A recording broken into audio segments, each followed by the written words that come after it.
Hey guys, and welcome to the Animal Training Academy podcast show. I'm your host, Ryan Cartledge, and I'm really excited that you have decided to take time out of your busy schedules to come and hang out today. We're really grateful for you tuning in. And if you have been listening to the podcast for a while, we really appreciate this. Thank you so much. Hopefully you have subscribed so that you never miss an episode. But if not, or if you are new to the show, get yourself over to iTunes, Stitcher, animaltrainingacademy.com, or whatever it is you're listening to this podcast on, and hit the subscribe button to make sure you don't miss a single episode. We are bringing you today's episode on behalf of the Animal Training Academy, or ATA membership. If you like the conversations in these podcasts, then I want to invite you to continue them with like-minded people within the ATA membership area, which you can find out more about over on the ATA website. Within the membership, you can get access to twice monthly live web classes, the back catalogue of previous web classes, plus a huge library of videos and projects to problem solve different training situations. And we're a sociable bunch with an exclusive private Facebook group, forums area, and WhatsApp chat groups. It's like a Netflix social media platform for animal behaviour nerds. But we will get started on today's episode, where we will be talking to one Lynn Webb. Lynn is the dog trainer and canine massage therapist who lives in Escondido, California in North San Diego County.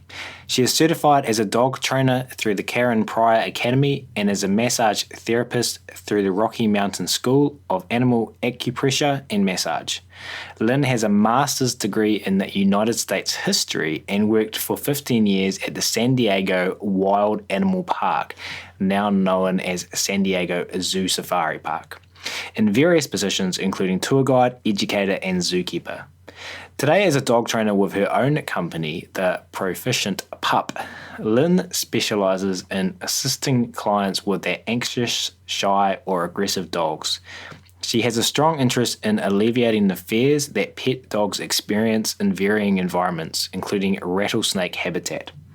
When educating people about rattlesnake avoidance, she wants to show them that there is a way to teach a dog to avoid something without teaching them to fear it. Lynn also believes that we humans can respect wildlife and protect our dogs at the same time.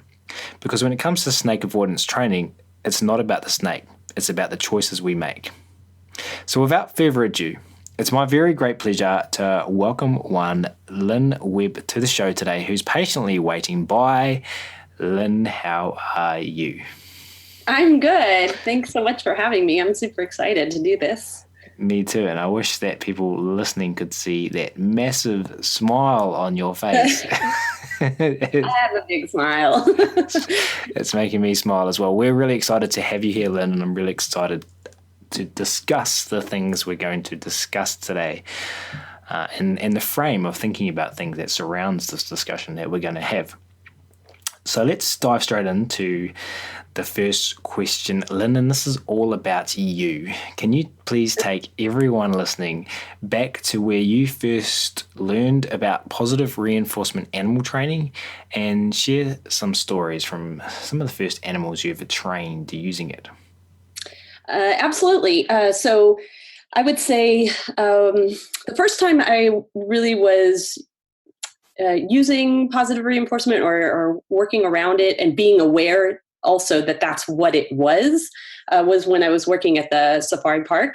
And I may just call it Safari Park or Park from now on. So I was working there as a tour guide. So I had already had some other jobs before that there. Like I started as a ticket seller and I did some other things. So, but when I was a tour guide, I'll explain a little bit of what the zoo looks like or that park.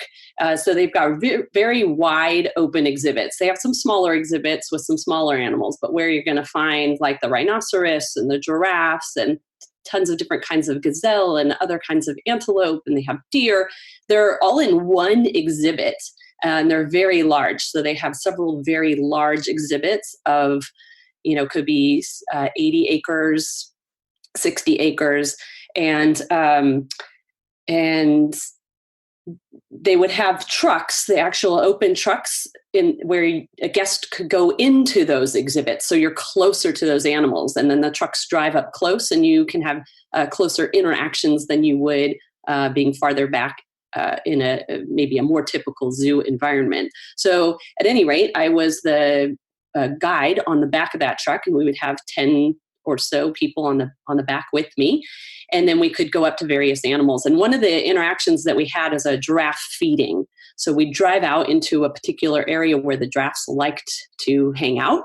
There are lots of hills in the exhibit, so we pick a nice spot that's flat and easier for the giraffes and for the truck. And then and we would feed the giraffes from the back of the truck. So the keepers separately were doing some training so that we would be able to do this. So they were actually the ones training. We as tour guides were not doing the training, but we benefited from it. And so we understood, and that's when I understood what that positive reinforcement was and what it was doing. So the presence of the truck itself became kind of a cue for the giraffes to come up, because they could expect us to be feeding them biscuits or leaves. And what was fun about it is that the giraffes could go anywhere in the exhibit to get that food. They had tons of food was set out for them by the keepers, all sorts of hay and alfalfa and acacia leaves and things like that. But they could choose and would choose to come up to the truck. So whether they preferred to be hand-fed, I don't really know, but they liked it. So they would approach us. And so that right there is already, they would repeatedly do it. So we knew, right, that was positively reinforcing for them. So they would approach. Now, we were off the ground several feet, maybe, 6, 7, 8 feet off the ground. But of course, the giraffes are twice that. So they were still looming over us, which was part of the experience and fun. As you know, or other, zookeepers or people who work around giraffes that might be listening, they're big animals. And, although people think of them as gentle giants, they're very strong. And, they can get cranky too. And so it's not fun to be next to a cranky giraffe or even one that's going to be pushy. So what happened was that they would come down to get the food and everything. That was great. My job was really to keep the people on the truck safe.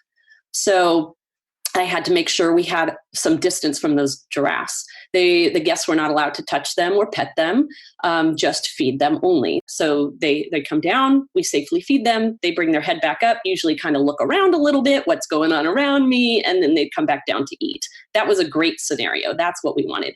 So what inevitably would happen is that these giraffes, some of them, sometimes it would be in the adolescents, typically adolescent males, would get a little pushier. And so they would, if they bring their chests to the edge of the truck, their neck can go in significantly. They can bring it down into the back of this truck, significantly getting into our space. And again, me not feeling safe. Everybody loved it, but the tour guide and me in the back of the truck wasn't loving it, because I couldn't keep my guests as safe as I wanted to with this big, huge, heavy, head that's swinging around, that's all bone, with two nice little bone protrusions on the top that are perfect for, knocking you down. So at any rate, the keepers came up with a great plan for us, again, not us being trainers, but if we wanted to be able to get our safety space back, we needed to be able to get the giraffes back from us. So now I know it's a lure, but at the time I really didn't think about that. But what we would actually do is when we want the giraffe to back up, we would hold the biscuit or leaf towards their chest without touching them. Just hold it towards their chest, because of the angle and the way, of course, they're not physically capable of reaching down to their chest like that to get that leaf. They would have to back up. They would have to back up a few spaces. Then they could come down and were positively reinforced for backing up. So we kind of gave it a lure of kind of putting it in their space where they needed to back up, and then they could get that food. So some of the more clever among those giraffes, of course, they chain that behavior, right? Pretty quickly. Oh, you're not feeding me fast enough, or, oh, you're taking time to stop to talk to your guests and I still want food. So guess what? I'm going to push into your space. You're going to back me up. I'm going to eat. I'm going to push into your space. You're going to back me up and going to eat. So there were limitations on what we could do because of, like I said, the keepers were doing that training. So sometimes we would just have to drive away, and that was the option. Like, oh, this giraffe is really just kind of messing with us, and we have to drive away. We'll find another one, or whatever we needed to do. But it gave me some insight then to kind of see how chains work and how it's pretty quick, and it has nothing to do with really an animal being a jerk. It just has to do with what works for them. And so the understanding there for that giraffe was I can get fed faster if they back me up, and then I get fed that way too. If I just sit here calmly and kind of wait for them, that rate of reinforcement isn't moving as quickly. So that's, I think, my first real kind of realizing what positive reinforcement actually was and how it worked. And so what was interesting about that is we would also feed the rhinoceros too in that same truck. So we drive into another exhibit and feed the Asian rhinos or the Indian rhinos. And because those were lower to us, they would come out over to the truck as well and be fed. But we didn't really have to, ironically, because people thought, oh, rhinoceros, that's so much more dangerous than feeding a giraffe. And I was like, no, it's way easier because they're lower than we are. We don't have to worry about a big swinging head. But at any rate, that's also where I could learn about positive reinforcement and the value of reinforcement, because they would oftentimes not come over to the truck. And it depended, because if they were in a nice big, gross mud hole with lots of water and mud in it, and it was a 90-degree day and they're soaking in that mud, they don't really care about the apples that we were feeding them. Apples are great, but it takes them a while to get out of the mud. They got to walk up to get to the truck. It could be several minutes. And for them, it was much nicer, obviously, for them to stay in that mud hole, because they oftentimes would.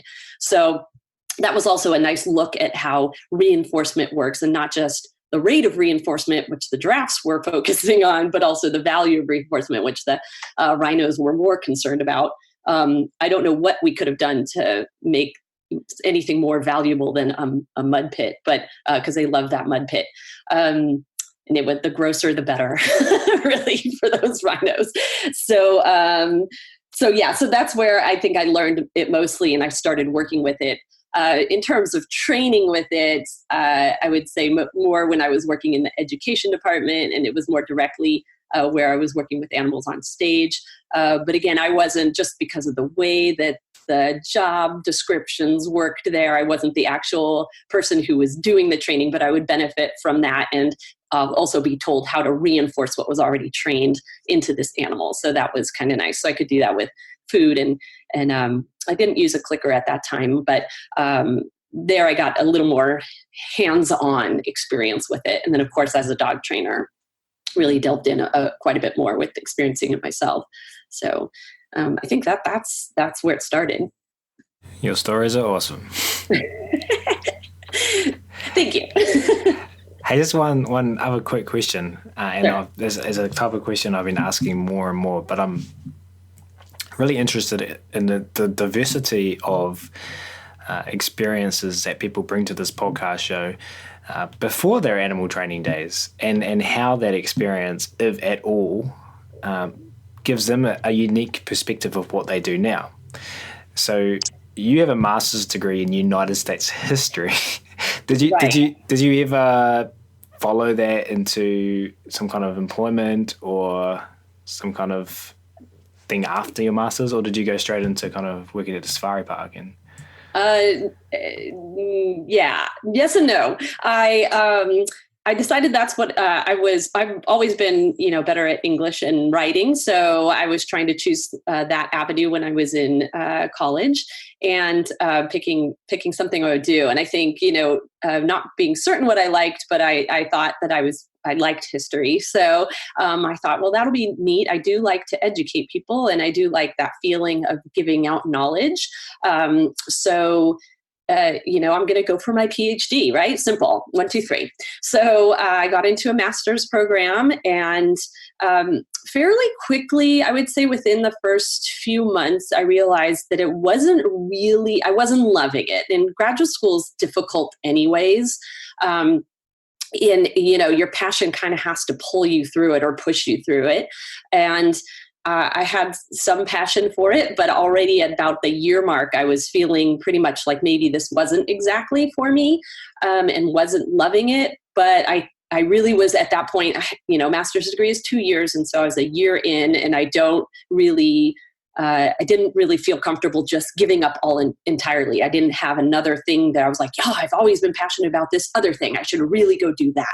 So I finished up my master's degree, and then moved back home with my parents, which, is always a parent's dream. So no, they were very lovely about it. And so I moved back with them in Los Angeles and was trying to figure out, what I could do with my master's degree, in an avenue that better suited me, or whatever I could keep discovering about myself. And so I thought about, teaching high school or teaching college, but I started down that avenue, but not very far, and just realized, nope, that's not for me either. And then I moved back down to San Diego because I had friends here, frankly, and this is where I went to undergrad. And so I had some friends, and I got a couple of office jobs and really didn't like it. I think I had an office job, and I think I was there for 7 weeks and called in sick 3 or 4 times. So pretty quickly I was like, yep, this isn't for me. So a friend of mine, a friend of a college friend, worked at the safari park at that time, the Wild Animal Park. And he suggested, like, hey, if you're open for getting any sort of job, it's really neat there. You get the entry level position, which might not be, what everybody's going to do later, but you get an entry level position. You can kind of see what you like there. There, you can work with birds, you can work with mammals, you can work with plants, people, education, all these things. So I thought, wow, that's what I really need right now, is somewhere where I have a lot of options, because I didn't feel like I had any for some reason. And so I started out as a ticket seller, and that friend, he recommended me to his boss. And so she gave me a chance, and that was really great. And then through there, at the safari park, they have programs called a loan program. So you can be in one department, and they will actually loan you out to other departments that need labor. So it's a really neat opportunity. And then through that program, I was able to gain more animal experience, of which I had none at that point. So little by little, I was able to gain enough to be able to apply for jobs that required it. And I was able to get into, working around bird keepers, kind of what they call an exhibit attendant. So I was doing all of that dirty work, but it was fine for me, and I learned a lot there. And then I just got closer and closer to being able to work around animals. And then in education is really when I was able to do it, that department, because you're working with humans. And so I got to do my educating. So that felt like I was coming full circle. I was like, oh, okay, I'm finally using my master's degree a little bit. I can talk to people, and I feel comfortable talking out in front of people. And I'm educating in a non-classroom sort of way, which I think is my groove. And I get to talk about animals, which is now something that I've really found that I love, and conservation that I didn't know that I loved before, that I wasn't super passionate about before, but now I really am. So that was a fun moment where everything kind of came together for me. And I was really happy in that department. And of course, things change along the way. And I don't know, there's a thing about me where I guess I feel I need to reinvent myself every few years or add on to my knowledge. So then I started working in a few other departments, and then eventually was like, I think dog training is my thing. So fingers crossed, I'm still doing the dog training thing. I don't know what's next. Who knows? Could be anything. So I think that answers your question. But sometimes I still feel like, man, that master's degree, what am I using that for? Especially in dog training now. But I think it does enable me to be able to, think, outside the box. Sometimes I learned that as a graduate student, thinking of things in different ways, analyzing, and then of course just to get in the business part, I learned how to write really well in graduate school. And so now I can use that to write blogs, and I can write my newsletter and those kinds of businessy things that aren't as, I guess fun, but I don't have to suffer through that part of my business. So that's kind of nice too. So bring everyone listening up to speed, then where can they go to find out more about you now and your blogs and everything else that you're using your degree for in 2018? You can find me. I'm at www.theproficientpup, proficientpup.com. So that's my website where you can kind of see who I am and what I do. I do have a Facebook page that's just called the Proficient Pup Dog Training and Massage. And I'm on Instagram at the Proficient Pup. And I think that's all of my avenues right now. Fantastic, and we'll link to all of that in the show write-up as well if you want to navigate to the ATA website to easily find all of those things. Hey, thank you so much for sharing everything so far, Lynn. We love hearing about people's behavioural odysseys here at this show, and your one is definitely unique, very interesting, full of swinging giraffe heads and United States history. Right. Who knew they could go together?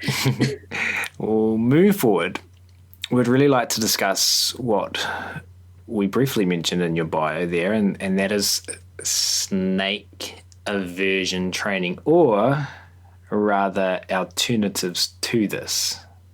Yes. As this is something you offer your clients there in California, isn't it? But before we do, just wanted to be transparent about our offering of information. Can you just tell people about your experience learning about this and what your journey's been like from that time until now, where you've added that service to your offerings?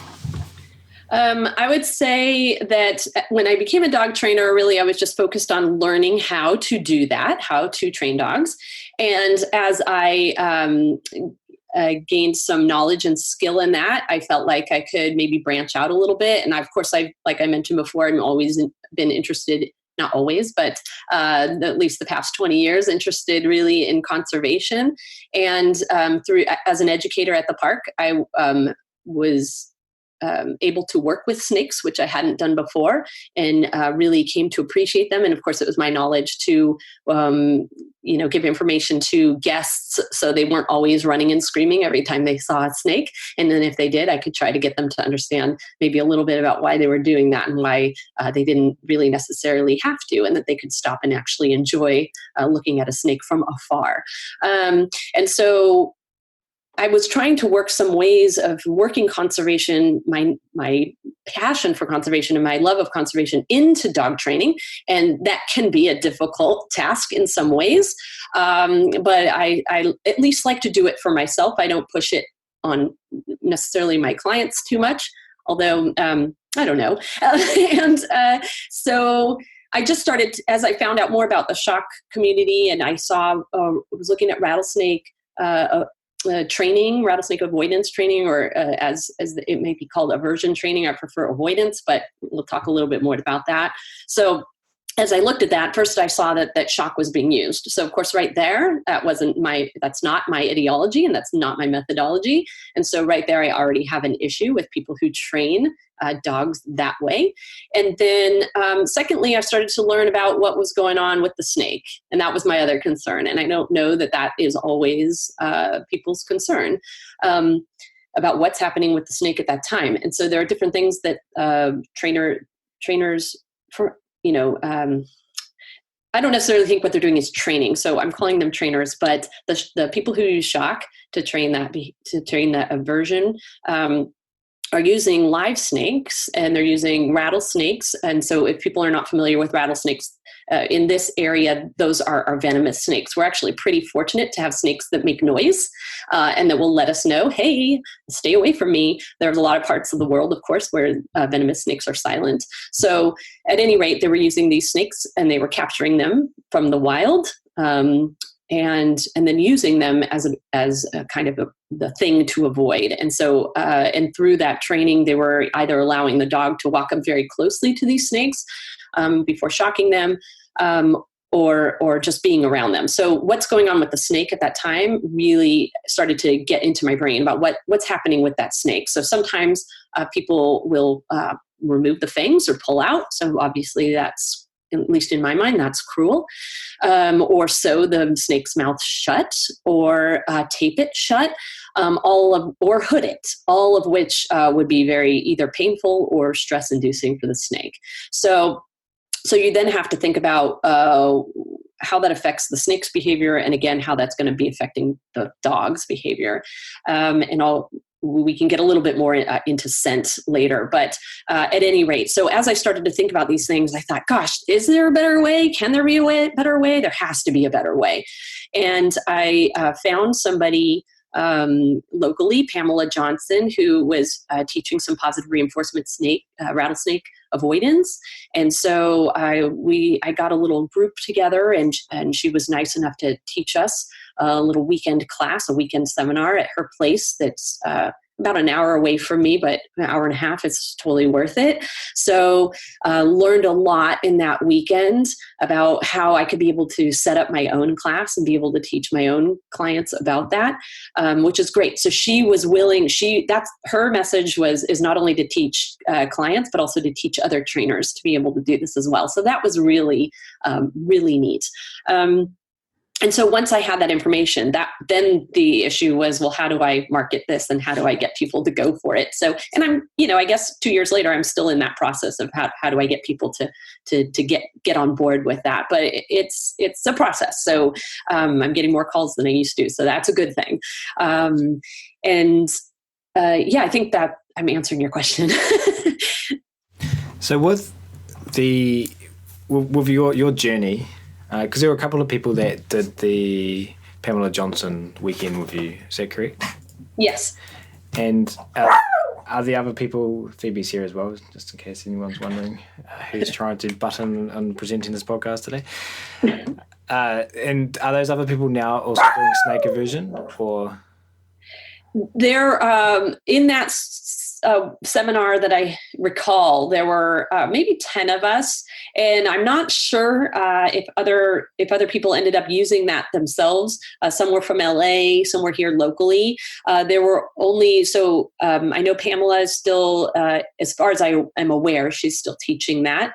And then there's another person who's more on the coast. I'm what's called inland San Diego. So that person's more on the coast, and she was teaching some classes, but I think she's taking kind of a break on that for right now, from what I understand. So as far as I'm aware, there's really only 2 of us in all of San Diego County, and there's a lot of positive reinforcement trainers here, comparatively, I would say a lot, but only 2 of us that I know that are actively really training that or trying to train that. And but I don't know about everybody in that took that class, what they're doing. So 2 things. Firstly, sorry, I called it snake aversion then, but you highlighted that you wanted to potentially discuss the difference in your mind between the word aversion and avoidance. And also, why do you think there's only 2 trainers in that area? Because I imagine there's more than 2 rattlesnakes. That came out really silly sounding. But there's lots of snakes there, is basically what I'm trying to say. Yeah. I can't say for sure, but I do know that when I started kind of delving into it a little bit more and asking trainers about it, I think that some trainer, I can't speak for everybody, but I did talk to a couple of trainers who were just nervous about maybe the liability of teaching a dog or teaching people to keep their dog away from a possibly fatal injury. But I never felt that myself. I never felt that fear, I guess, of that liability. I already feel like there's liability when I walk into somebody's home and am teaching them things about their dog, because I don't really necessarily know their follow through. I don't know how hard they're going to work. I don't know if they're going to keep up on the things I'm teaching them. So maybe they have a door dasher and they don't want their dog to be running out that door. So I'm going to try and help them learn a solid wait at the door or a solid recall. But that will only go so far. And so that after I'm done, after they say, hey, we're good enough and thanks for everything, then they may not keep up with that. And then their dog may dash out that door and get hit by a car. So, which to me, it's far more likely a car is going to be driving by than a snake is going to be on a sidewalk. But I don't have necessarily the statistics for that. But I've seen a lot of cars, and I've seen more cars than I've seen snakes. And I've seen, more dogs in the road than I have actually seen snakes in the road. So I think that might be some of it, that maybe some trainers feel some trepidation there about going down that road or trying to, worrying about possible fatalities on the other end if, if the behaviors are not as solid as we are teaching them to be. Does that make sense? It does. So we're still in 2018 kind of gaining knowledge from what you're doing, but also there's no, me and you had a discussion about this, and there potentially might be, but to the best of our ability, not much data either on the effectiveness of shock collar use and how successful that is with keeping dogs alive. So this is a bit of an exploratory conversation, isn't it? One where we're asking that question that we should be asking with absolutely everything we do, in my personal opinion. How can we do this better? How can we be less intrusive with our animals? No, I think that's true. We are working with some gaps in our own knowledge and statistics and all those great science-y things that that help us make decisions. But there are, we can just work with the things that we do know. So we do know that shock has fallout. We do know that taping an animal's mouth shut or sewing it closed is going to cause pain or stress. We do know there are the things that we don't know, right? Where we don't know anything about, or I would say we know very little about what snakes smell like to a dog, or that if different species smell different, which would make sense to me. But again, haven't found that information, or whether each individual unique snake has their own scent, which to me would also maybe make sense. But again, I don't have that information. So I just try and use the things that, we do know and work off of that. And of course, things can always change as we gain information, just like always. So, even I was trying to look up just the statistics of how many snakes are in the United States, for example, are bitten. Sorry, how many dogs are bitten by snakes, and then how many are venomous, and then what's the result of those venomous bites. And there really isn't a database for that. So again, some lack of knowledge there. So I can only use what seems obvious, which isn't necessarily scientific, but at least I can look around and say, okay, well, again, it's far more likely in my mind, again, not having the science behind to back it up, but that a dog can get hit by a car, or that a dog's going to get in a fight with another dog and have a fatal injury, or all of the other things that you might see in a vet room or a hospital, as opposed to the snake bites, which stand out, I think, probably because, in people's mind, that's more scary. You can't control that as much as maybe people feel they can control the other things. I don't know if that's what it is, but definitely people seem to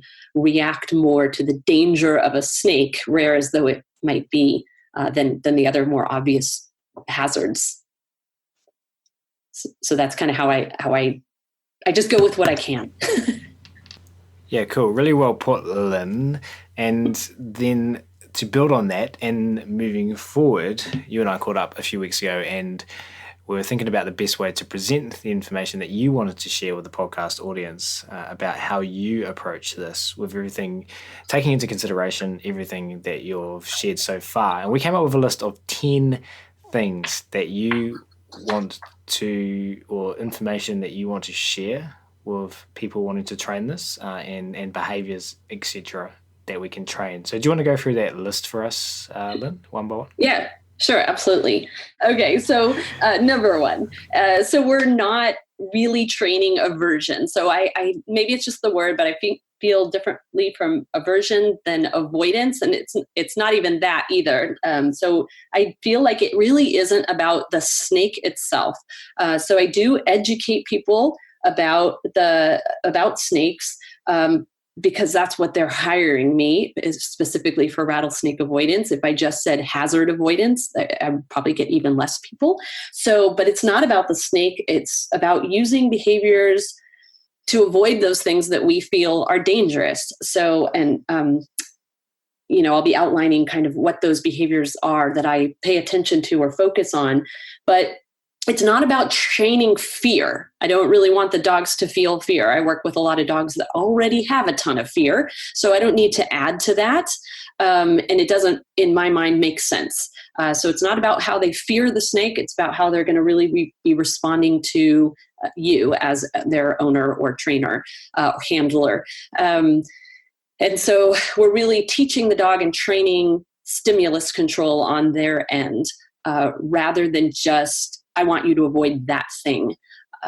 Because I feel like that's almost too myopic to just look at it as only the snake. So if I wanted them to, be aware of an orange cone, I could put an orange cone out somewhere and use these same behaviors to stay away from the orange cone. The orange cone is not going to do anything to that dog. So the dog does not need to fear orange cones. And I don't want the dog to fear orange cones in general. But I want to be able to work with the dog so that they can listen to me, to be able to stay away from something I see as dangerous and I interpret as a hazard, not what the dog interprets as a hazard, because they see things and understand things in a different way than how I do. So it doesn't have to, again, be about the snake. It's about the hazard that's around in that environment. Awesome. So number one, realizing we're not training aversion, we're just training the avoidance of dangerous things. Did I word that correctly? Yeah, I think so. Yes.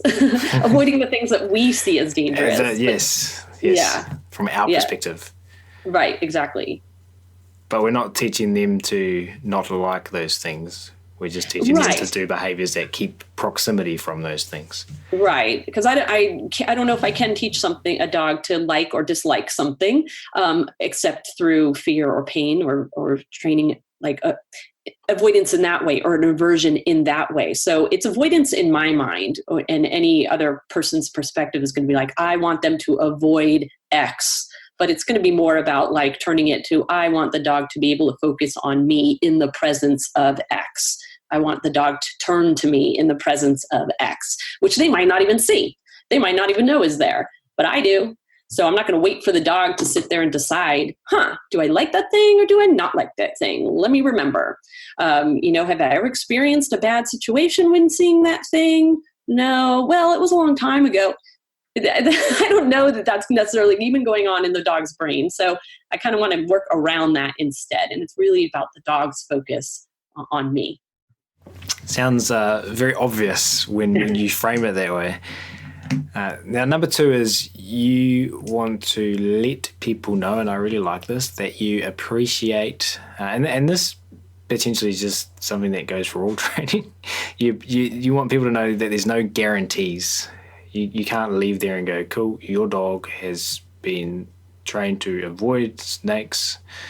You will never have to worry about snakes again.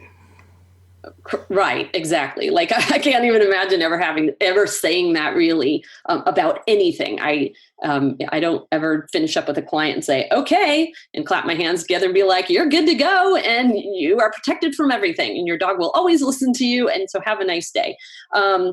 So I think there are many of us dog trainers who don't guarantee anything anyways. It's just not to guarantee a behavior. You could never guarantee a behavior.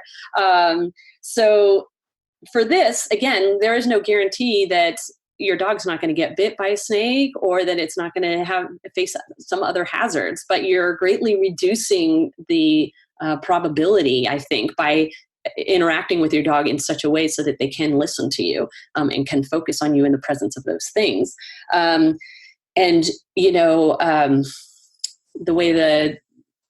The way that it works with training is that you're trying to work with the environment. So, right, behavior is affected by the environment around, and there's some you can, through management, you can actually change to decrease behavior or to increase behavior. You can manipulate the environment, but sometimes you can't.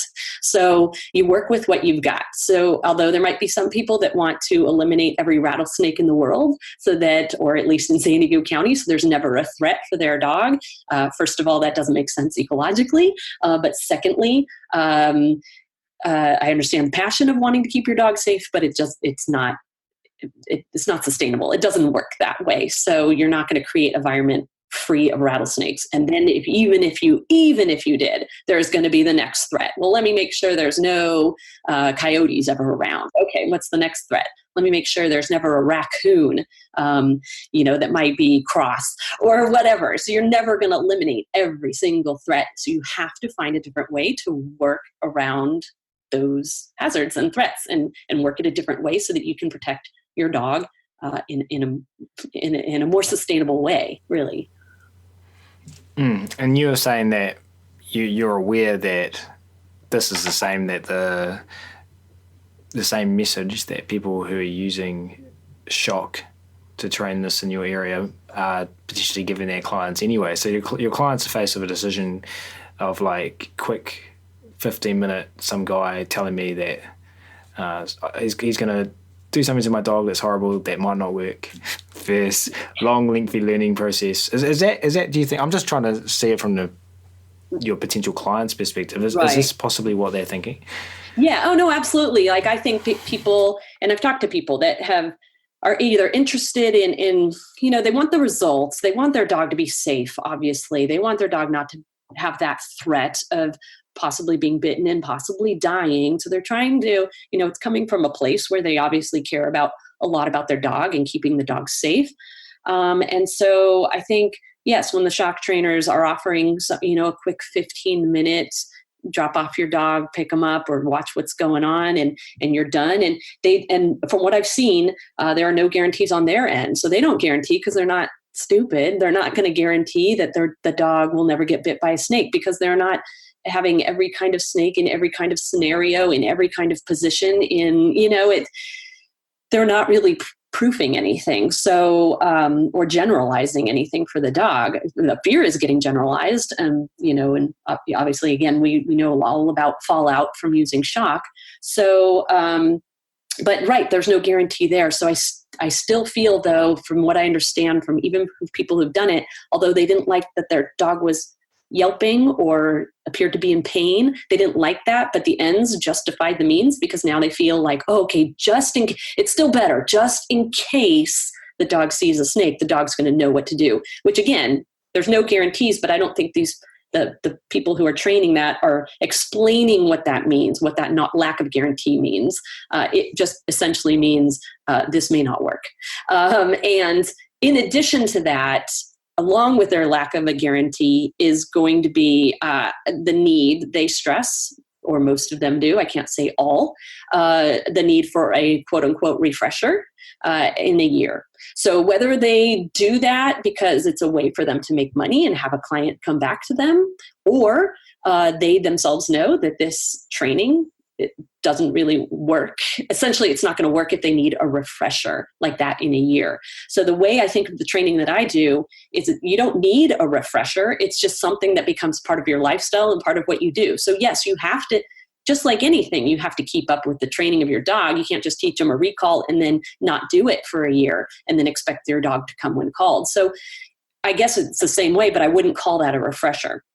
It's just keeping up with the training that you're being taught. So, but the refresher that the shock trainers are offering, it almost to me looks like they know that maybe this shock isn't really, it's not effective. It's an admission that it's not effective. So this is kind of point number 4 we talked about. Is it setting realistic goals around training behavior? Is that the right title to put this idea under, that it's a thinking process that you just employ into your life as opposed to? Yeah, I think so. So, right. So the realistic expectations of training any behavior, and I think a lot of trainers out there realize this, whether you work in a zoo or what capacity you're working in as a professional dog trainer, or just someone who likes to train their dog at home, you realize just with any behavior, even human behavior, you have to keep up with it. If you don't use it, you lose it, right? That's our expression that we have that essentially means that if you're not continuing with your practicing, then your skills are going to decrease. That's just the way it is. And the more you practice, the more skill you can have at anything. So I can't expect that I'm going to learn how to play piano on, that I learn. And if I don't keep up with it every week, at the end of 6 months, I'm going to be where my teacher, initially said I could be. I can't expect that. Or that a year later, I'm going to be able to play a piece that I haven't practiced on in a year. That doesn't make any sense. And we would acknowledge that doesn't make sense. And anybody who said they could do that, we would highly doubt. So I think it is setting realistic goals around training behavior. You have to let your clients know, or even, if you work in a zoo, you need to let people higher up know, because sometimes for those people who work in shows or anything else in a zoo, and the higher ups who don't necessarily do a lot of training themselves might say, I would like a brand new show from you in 3 months or 2 months. And you're thinking, oh my gosh, okay, what kind of behaviors can I train in that amount of time to be able to get fluency and to be able to put on a good show? And you realize that training takes time, and you have to set realistic goals. And so I think that's important for us to also let our clients know that as well. And from what I see, the most clients do understand that, even if they're not necessarily, they don't have the commitment within themselves, they recognize that they need it. So I was looking at resources versus goals and finding the alignment or non-alignment of those two things. Okay. So as I want my dog to avoid all of these things, and I have $100 to pay you in total, and I want to do it in 2 weeks because then I'm going on holiday. It's kind of looking at those things and weighing up. Is that what you're saying with that? Yeah, I think that person called me a couple weeks ago.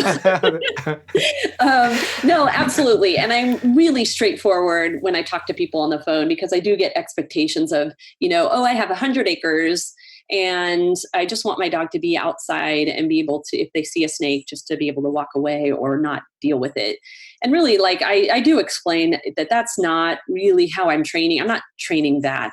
I'm not training a dog to be able to make a decision on their own while I'm not around as to how dangerous an animal in front of them is going to be. So, some dogs may have that instinct to stay away or a natural fear response, and some don't. Some have a natural curiosity response. And so, working with that individual dog and be able to train that. I mean, I think I don't, not that it maybe couldn't be done, but I certainly way beyond my capacity and skill and knowledge set. But so I do let them know, if they need to be willing to make some changes, either in their lifestyle or the environment or the way they manage that environment, in order to keep their dogs safe. Awesome. So number 1, realize we're training avoidance of what we perceive to be dangerous things. 2, there's no guarantees.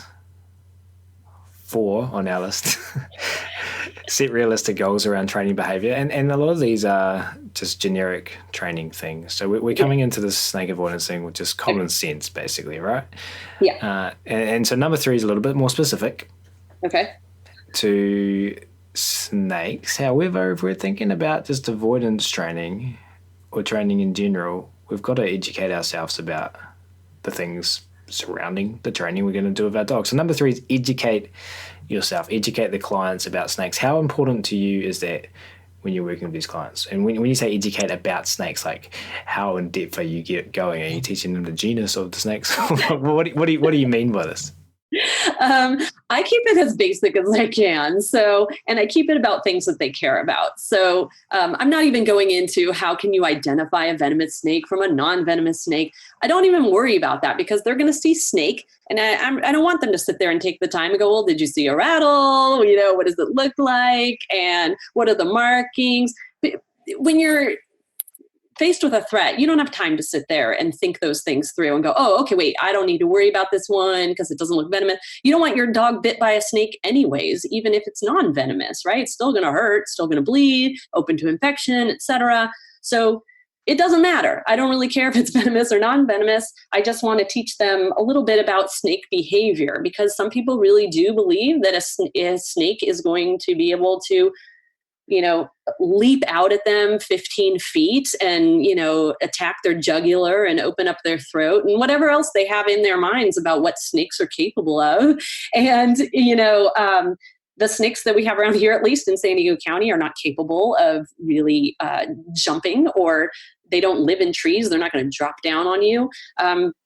So I like to let people know, well, first of all, snakes really want nothing to do with you. And that's kind of the whole point of the rattle. So if you hear a rattle, just be happy and thankful that the snake is communicating in a way to say back off, and then listen to that snake. But not all snakes will rattle at all times. And so also being aware that at least the snakes here in San Diego County can be found in the beaches. They can be found in parks. They can be found, just on the road. They can be found in the mountains, around rocks, all sorts of places. So, not to get complacent and just to think, well, I'm at the beach, so it won't matter. I won't see a rattlesnake or any other snake. So giving them information about what kind of environments they live in, what kind of behaviors snakes are apt to, which would be because they're ectothermic. And I wouldn't say I get that fancy with people. I just say, they tend to want to come out when it's a bit warmer. So you might find them at the end of the day out in more open spaces, trying to get that last bit of warmth of the day. Other times when it's the height of the day, you might find them more hidden underneath bushes, and, around rocks, things like that. So just letting people know a little bit about snake behavior in general that might help them, give them contextual cues when they're out hiking with their dog or whatever, so that they can recognize certain habitats where they might be more likely to see a snake. So that's what I want to teach them as well, giving them contextual cues as well so they can be prepared. Because they may be surprised that, at any time seeing a snake. It can be surprising, especially because you may not have seen them all the time, or you see them every once in a while. It's a surprise when they're there. And also really to let people know too about what goes hand in hand with educating yourself about snake behaviors is ways to manage your own yard. I kind of fit that in there as well, like a little bit of management information, education too. Like, are they able to manage with snake fencing, with being able to protect the space of their yard? Do they have a yard where they just let the dogs out? And can they just go canvass that yard really quick before they let their dog out? Things like that. So you want to look out for threats. You want to reduce the possibility of threats as much as possible. And again, basing that knowledge on what snakes' capabilities are. Awesome. So I guess at this stage, someone's come to you and we haven't even started talking about training yet. and so I guess they've got their expectations about what your interaction was going to go like, and you've provided all of this information to kind of just, is this process kind of to match up where that client is and the resources and the compatibility with what you're offering, and if they're open to it? Because we talked about, okay, we're going to be training avoidance, not aversion. There's no guarantees here. We've got to do some self-education about snakes, and we've got to look at being realistic about what we can train with the resources we have. Is this a conversation you have with clients before you start to talk about the training? Some of it. I'm a little more brief, but yeah, essentially, I kind of run through. I give them the basics of, it's going to be 5 classes, and, it's in your home, in your area.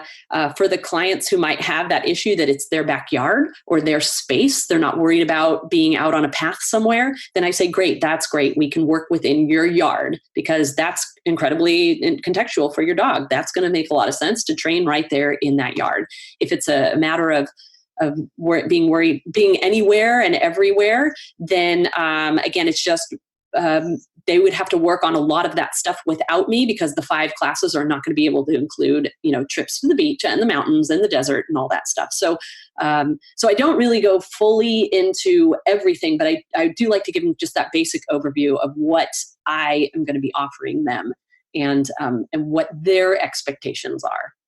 And then you go on to talk about behavior. So number 5 is you've got A, B, C, 1, 2, 3, 4, 5, 6, 7, 7 behaviors that we discussed, and then this isn't a list that is including absolutely everything. Obviously, we can remove some of those or add some of those for whatever our situation is. But can you talk through some of the behaviors, what we've labeled as solid behaviors? Okay, that you want to train?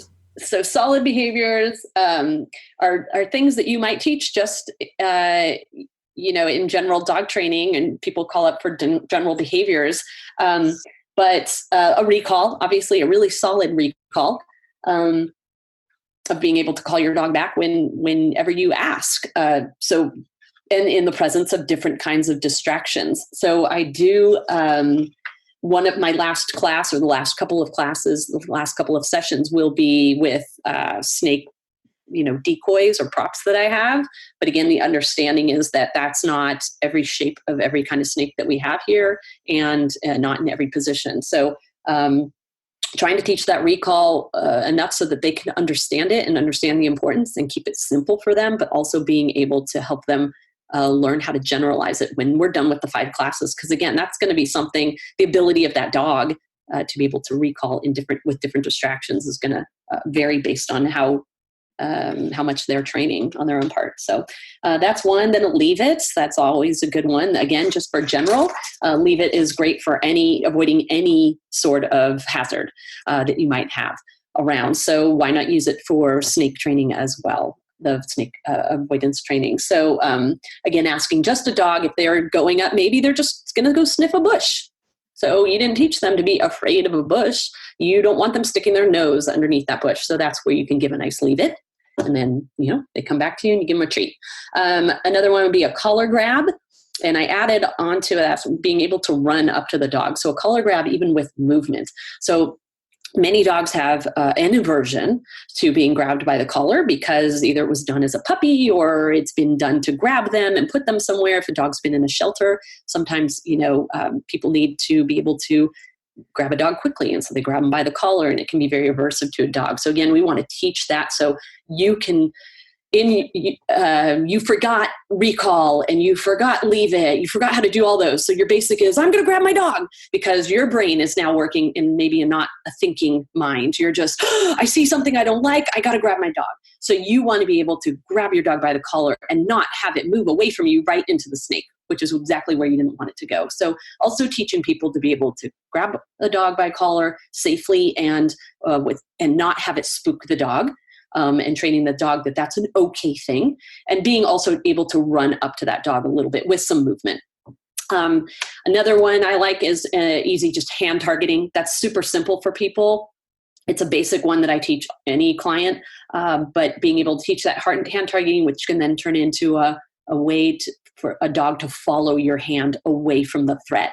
And again, assuming either the dog has seen the animal and seen the snake and is just curious and you want to direct attention away, and giving people that option to use that simple targeting and moving. Another one would be, which could be a little bit, it requires a little bit more training. So it depends on people's, again, their commitment and involvement of teaching the dog to go behind them or between their legs or something like that. One that I go along with that, depending on how I'm reading my client, I might just have a simple walk backwards. Walk backwards, have the dog, call the dog. So you're using a little bit of a recall, but you're also using your own movement to get the dog to come with you. Again, pretty simple, that many people are for. Then also teaching a wait, which is, again, another really strong, great behavior to have in general, but another one that allows us to just, again, be like, oh, I don't know what to do. I've forgotten all of the tools in my basket, and all I can do is ask the dog to stop. That's all I want, is the dog to wait. And so until I can think for a second of what is happening. And so that's always a nice one too, just getting the dog to understand, like, oh, I'm waiting. Okay. You're going to let me go? Am I waiting for my release, or am I waiting for you to take me a different direction? And then also, this is sort of like almost an emergency recall, or a recall with a different cue. It's just using a scared response from you that might mean, depending on what you want value or what meaning you want to put on it, it could mean stop or wait, or even a come, even a recall. And that would be whatever you would do when you saw a snake yourself, because you might gasp or intake your breath or curse, whatever your choice of panic might be, expression of panic. and then have the dog be able to hear that and then look towards you. And then you've got the dog's focus. So whether it's just you're looking for them to pay attention to you, or maybe that gasp means come. And so teaching that as well can be very helpful. So I know with my dog, we had just a non-venomous snake in the backyard, and she happened to just be staring at it. She was standing there staring. I looked over at her and I was like, that's a strange behavior. So I went over to her. Same thing. I'm not really afraid of snakes, but it was still surprising to me. And so I saw the snake, which took me a while to see the snake. Obviously, they have a lot of camouflage and blend in really well. That's the whole point. And so I stopped and I just went, and so she kind of stopped for a second and looked at me. And then that gave me the moment. And again, even I was like, what am I doing? I want to grab my dog. That was my go-to. So I just grabbed her by the collar, nice and smoothly and calmly as I could. And I said, let's go inside. And we just walked in. And that was it. And then I went back outside and looked at the snake and took pictures and did some more observations. But, and it was nice. She didn't have to panic. It didn't make her run into the snake. And so, that was good for me. So, but those tend to be my go-tos. I want to keep it really simple for the client, things that they can do, things that when they panic, they're going to have access to one of those. If you've got a basket of, 8 things to do, then at least you can grab one of them. If you only have 1 or 2 at your option, you're going to forget both. And you won't even know what you're doing. So awesome. Thanks for all of that. And yeah, it's interesting to think about, even if you are educated about snakes, you just don't, when you're not expecting it, you're going to have that kind of reflective response. Yeah. Yeah, absolutely. It's a great list there. So just to run through them again: good recall, good leave it, collar grabs, hand targeting, walking backwards, teaching weight, and teaching a scared response from you as a cue for look at you. Yeah, absolutely. That is a very useful list of behaviors for many different contexts. Exactly. Which is number 6 on our list, and you've already talked about this, so I'm not sure if you want to say, as I've already said, or you want to build on what you've already said, but this is to generalize this, and you wanted to highlight that this doesn't happen in aversion training. So you take your dog to a car park, it gets shocked with a live snake there, that's it. So it might go, okay, cool, there's a live snake in the car park, I avoid it, but when it's out in the park and it sees a live snake, it hasn't been generalized to that behavior. Sure, absolutely. Yeah, absolutely. Because maybe when they were shocked, there happened to be a bicycle there. So now they're like, well, the bicycle has to be present in order for me to be worried about this thing. And, like I said, we already know about a lot of fallout from shock and a lot of fear that does get generalized from that. But when we're training with positive reinforcement, we want to be able to generalize the good feelings. And so in the case of snakes, what I use because I'm not using a real snake. I have not said that since the beginning. So I don't use snakes. I don't think it's ethical to capture them from the wild. And here in San Diego, although you don't need a permit to do that, to take them out of their habitat, with the exception of one species that you're not allowed to. But once you have them in your care, you can't re-release them, and you actually are not even allowed to be using them commercially. So, and I don't know all the rules. I know there's ways to get around rules and things, but I think that training a class is using it commercially, using those snakes commercially. However, I digress. So in my training, because I'm not using snakes, I'm just using sounds that I find on an app of rattles. But again, all snakes are not going to be rattling. All those rattlesnakes are not going to be rattling, and they're not even going to be rattling in the same exact way. So you just use what you can. Some rattles are going to be faster than others, louder than others, etc. I use visual decoys, again, just using what I can. Some little decoys I've bought on Amazon of either snakes with their mouths open or closed or coiled up or extended. Also using something moving. So I do have one that's a little floppier, a little rubber snake that I can, tie a little piece of wire to, or plastic line, and be able to kind of manipulate it or move it from a distance so that maybe the dog doesn't associate the movement of the snake with me. But again, something different that they might see.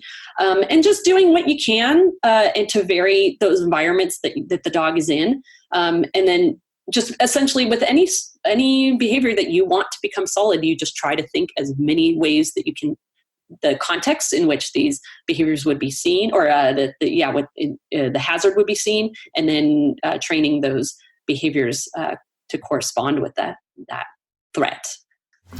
I like it. I feel like potentially we could say thus far we've just been talking about how to do some good dog training, and it would apply to snakes as well, apart from the educate yourself about snakes part. So number one, realize we're training avoidance, not aversion. Number two, appreciate there's no guarantees. This is what you're telling clients. Number three, educate people about snakes at a basic level. Number four, set realistic goals about training. When we're training good recalls, leave it, collar grabs, hand targeting, walking backwards, teaching weight. Teaching us being scared as a cue for trained behaviours. Number six is we want to generalise, get creative. You just said some really creative ways that you've managed to incorporate resources into your training, and I'm sure people have their own ideas, and we can build upon that. And just with creativity, obviously, you never stop. So get creative is my point. Number seven is maintenance. Yes. So maintaining that, I did touch on this earlier, so that no need for a refresher. Really, if you're just practicing these behaviors all the time and your goal is to get them to be solid and they're just everyday behaviors. So just basically keep practicing them and they become stronger, and you can practice all year round on all these sorts of different things. So when you did say it just seems like it's just basic good dog training, really that's it. That's the point, is it's just basic good dog training. And like I said, has little to do with a specific threat as well as any kind of threat that you might pass by. So you're going to want those behaviors anytime instead of just the summer when it's warmer or whatever. And particularly here in San Diego, it stays warm all the time, all the year. So, it's November right now, and it's a little cooler today, maybe in 75 or 80, but yesterday it was close to 90 degrees. And so, we get a lot of warm weather here. So there's no guarantee either of when those snakes are going to be apparent, because there are many times of the year that when it's warm enough for them to be out and about. So good dog training with a little bit of education about snakes. Yeah. There you go. But number 8 is potentially a little bit more focused on the snakes conversation, and that's about more to do with management and using collar and leads. Can you speak to this, Lynn? Yeah, this is huge for me, and more than likely a lot of people, well, I won't say a lot, but some people may not agree, and that's okay. But I'm big on using a collar or a harness, really, and a lead, always having your dog on a leash, for the most part, with, maybe exceptions for sports events and those kinds of things. But if you're just walking your dog and walking on a hike, and even if it's an area where dogs are allowed off leash, to me, again, there's just so many threats. And again, it depends how solid. If you feel really secure that your dog's got some great recall, and, then fine, you might be able to balance that risk with what your dog's going to respond to. But for most people, I let them know, this is the way I train. I am training this to be taking place while you have your dog on leash. And I can't blame people. They really want that feeling of, oh, my dog is, having so much fun off leash. And I'm going to get a little bit into this a little bit later, but they want their dogs to have that quote unquote freedom. And sure, there is, the dog is going to enjoy itself until it doesn't. And again, the dog is not necessarily aware of the list of threats that we are in that habitat. So the dog's going to be having a groovy time until they aren't.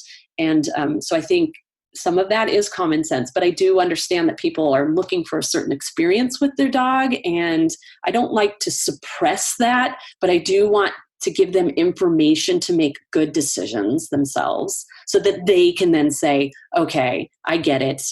And I'm going to try and balance this out for myself. I don't want to force a dog. I don't want to force a human to be one way or another. And so number 9 is potentially building on the same thread of educating people about snakes, but we're educating humans about how to identify risks better as well. Do you have anything to add to that, or do you think we've covered the majority of number 9, which is walking the training for the human, teaching them to identify risks better on walks and what a safe walk looks like? Yeah, absolutely. And I think, we did just hit a little bit on that. But again, balancing the having fun versus staying safe and what that looks like to any individual, and what they need to do to ensure their own pet's safety with the individual dog that they have on the end of their leash or not on the end of their leash. And so the abilities of that dog, the size of that dog, the capability of that dog, the learning experience of that dog. So that is an individual thing as well. But also, again, learning what snake habitat looks like and making sure they understand that. And then where those dogs are more likely to be in those habitats. And then understanding what to do, which goes into number 10, understanding a bit about what to do if you do find the snakes in those areas. Do you want me to go ahead to number 10? I want you to take us on a journey of your awesomeness. Oh my God, what have I been doing this so far? Okay. All right. So yes, number 10, here's the journey of my awesomeness continued. So having that plan in case of that emergency. So now you've learned all the things that you need to know to identify your risks. You've taken your precautions. You've balanced out your, the fun you want to have versus staying safe. And then you have a plan, a just in case emergency plan. So that might include some immunization for your dog, although again, lacking the statistics and knowledge, there's not a whole lot known about the efficacy of those immunizations. So if you're going to get your dog immunized, you of course talk to your vet about the pros and cons and what those might be and how effective that they feel the immunization to a rattlesnake is. Also having your vet emergency number with you, just in case anything goes wrong, boom, you can talk to them right away. You want to make sure most people have phones on them all the time anyways, but take a photo of the snake because you may not remember what it looked like and they will likely need to know in order to get the appropriate antivenin that your dog may need. And so that information is going to be crucial. So that is a hard one, but if you, again, prepare yourself in advance, like I need to take a photo, it's not probably the moment that you're feeling like you want to take a photo, but a photo of the snake will definitely help you. And also just know where a local emergency vet is. So if you are wanting to try a new path or a new trail, just find out where there's an emergency vet nearby. And it just cuts down. That's just cutting down the amount of time it's going to take you to have to hunt that number down after the fact. Because really you're just going to want to get your dog in the car and go. Speaking of getting your dog in the car then too is ensuring that you'll be able to get your dog into the car without any help if you don't have any. You could be by yourself on a pathway somewhere. Can you pick and lift up your dog and take them to your car? Does your dog weigh 100 pounds and it's going to be difficult for you to do that and the dog won't be able to walk? That's something to think about. It's just something to consider. It doesn't mean you can't ever go for a walk with your 100-pound dog, but it just means, maybe again, weighing those things out in your head where you're like, wow, maybe my 100, I won't be able to help my big heavy dog that I won't be able to lift and carry a mile out back to the parking lot. So maybe this is what I need to know to keep my dog on leash. So maybe not having my dog on leash is no longer an option in the reality of thinking of that. So it's just stuff to think about and be prepared for. So it's kind of like doing some planning before you do a training session so that you can minimize your decision points when you're in a real life situation. Yes, exactly. And you said right, exactly. Having the information at your fingertips as much as possible. And you said in the number 9, balancing having fun with staying safe. So, I mean, this kind of brings us full circle when we get to number 10, because that was exactly what I feel you were doing in the safari park with those giant giraffe heads coming into your vehicles. Oh, yes. We came full circle back to the giraffes. Do you like what I did there? Yeah, I like it. Look at your journey of awesomeness. Great. That's absolutely. So, and so that's what I think about is like how to, create safety at the same time that you can have fun. And so sometimes, just like in our own lives where there are people who are less risk aversive and there are people who are more risk aversive and, are willing to try things or willing to balance that out and the fun outweighs the risk and all those sorts of things. So we have to make those decisions all the time for ourselves. And so we're just doing it as one other aspect of our life is with our pets. But I think the reality is, as you start to learn more about the environment and the environment you're in, that it's not necessarily what you might have thought it was, then you're better able to balance out the reality of fun versus safety. Beautifully said. Let's run through that list one more time. And additionally, before we do that, and after we do that, and before we do the podcast, express gratitude to you for sharing this journey of awesomeness with us today. The 10 things are realizing we're training avoidance, not aversion, avoidance of things that we perceive as dangerous. Appreciate there's no guarantees. Educate people about snakes. Educate yourself about snakes. Set realistic goals around training behaviors. And solid behaviors you can train are good recall, good leave it, collar grabs, hand target, walk backwards, teach a wait behavior, and teach a response to you, the human, being scared, and more. Generalize, maintain, use collars and leads, train yourself to identify risks better on walks, what safe walks look like, and have a contingency plan in place in case the worst possible scenario happens. Anything else to add on that? It's pretty extensive, and it's pretty in line with the journey of awesomeness. It is a list of awesomeness.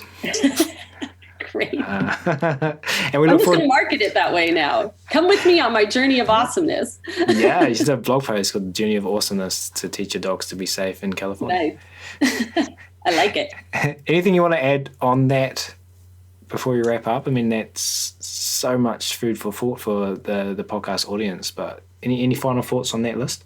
Yeah, no, I think it's fairly comprehensive. And I think that kind of wraps up a whole bunch of the stuff that kind of goes through my head and to try and organize this, which again, is really like, it's not too crazy. Yeah, it's an interesting one, isn't it, to sell to the person who might not have experience of training and the knowledge and information surrounding behaviour, to be offered by us a journey of awesomeness, which was operationalised by all the things we just talked about, versus, hey, come and I'll fix your dog in 15 minutes. Right. And again, that end seems to justify the means, except that we know what the end is, and the client doesn't necessarily know what that end is. They think the end is that the dog now is going to be safe from snake bites. We in the training community are going to realize, nope, there's a ton of fallout there. It is not as clear cut as you might be believing, or you might be led to believe. And so you kind of have to counter educate people about that. Yeah, wonderful. Great way to end that conversation. I really want to get your input on something we ask all podcast guests, but I just want to acknowledge as well that this has been an awesome journey, but it's been a long journey. So let's keep this last bit short and succinct. No, it's great. There's quality information in there, and it's worth spending the time to unpack that for the audience of this podcast. So I really appreciate that. But one thing we like to ask all guests is, we've talked about where you started with your master's in United States history. Did I get that right?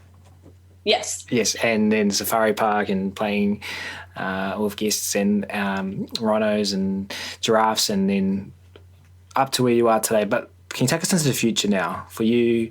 And maybe we'll stay on snake aversion training, or if you have another message you'd like to share with the audience of the show, please feel free. What do you want to see happen in the next 5-10 years with everything you're doing? Yeah. So I would just go with two things. One is just in general, of course, a cessation of using snakes with this type of training, and also in using shock on dogs, right? Like, that's just across the board. So I don't know the reality of that happening in 10 years, but that would be my druthers. The second, again, I don't know that how many people would necessarily agree with me, but I would love to see a greater understanding and an appreciation for really how our pet dogs, pet animals fit into the wider world, particularly in the case of wildlife and conservation, right? So in reality, again, maybe I'm not going to be saying something that's super popular, but dogs are introduced species. And so those of us that have worked in zoos or conservation, we realize the significance of that. A dog is an introduced species. They can agitate and harm wildlife that they can encounter while off leash. So this is, again, while I'm a big proponent of having your dog on leash. So the things that they might do, they're flushing birds. They might be trampling bird nests on the ground. They could be preying on a fledgling or lizards or eggs or rabbits or whatever else might be around, an endangered species that you didn't know about and you weren't aware of.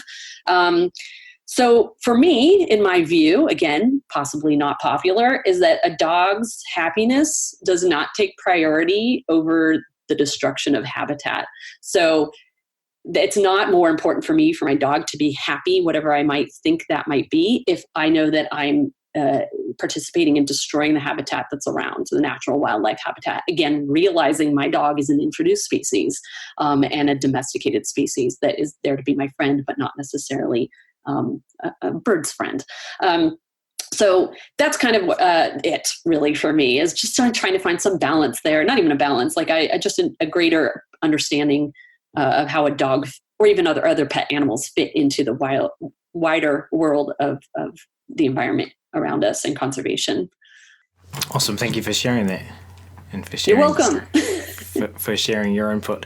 Hey, all of us has been so much fun today, Lynn, and really want to just express again, as I said I would, our gratitude for you, to you for sharing your offerings with us and for taking the time to sit down with me today and connect before and figure out why our headsets weren't working and connect a few weeks ago and discuss these 10 steps and make sure we package this information up as best we could. And for all the emails beforehand, for all the emails that are going to follow after, thank you for all of the things that have led to this podcast being produced. We appreciate that so much. Yeah, absolutely. Thank you so much for having me. I really appreciate this opportunity. It's been a ton of fun. Likewise. And all of you listening out there, we appreciate you as well.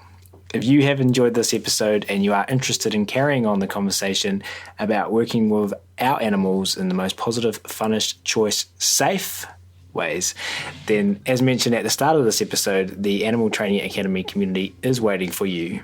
Head on over to www.animaltrainingacademy.com and click on the membership button in the main menu to learn about what members are describing as the Netflix social media platform for behavior geeks. There is something there for absolutely everyone. We are looking forward to having you join the tribe. That's it for this episode, though. We're going to wrap it up there. Thanks so much for listening, everyone, and you'll hear from us again soon.